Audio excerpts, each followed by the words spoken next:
C'est une exposition pour moi d'histoire qui doit faire découvrir le Maroc médiéval qu'on est nombreux à imaginer connaître quand on a voyagé au Maroc, mais finalement en se promenant dans les rues de Fès, de Rabat ou de Marrakech, on est peu à comprendre dans quel contexte historique se situent ces réalisations architecturales, ces vieux quartiers. Et c'est donc ce Maroc médiéval qui révèle finalement tout un foyer de civilisation brillante qui se développe dans cet Occident islamique en même temps que se déroulent les croisades en Orient. C'est cet Occident islamique et cette histoire qu'on veut faire connaître.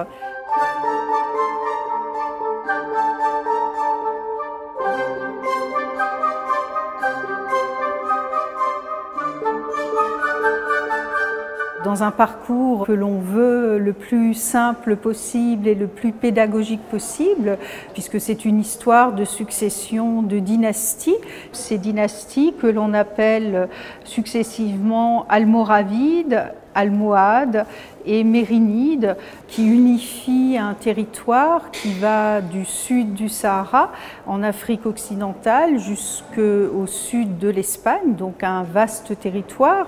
Et c'est à la fois ce Maroc des villes qui se créent, des capitales qui se fondent, de ces énormes monuments, ces mosquées, ces décors architecturaux, mais aussi son art luxueux lié au culte de la prière, lié à la vie intellectuelle. C'est tout ça qu'on essaye de faire passer dans une exposition que l'on veut aussi comme un voyage au Maroc.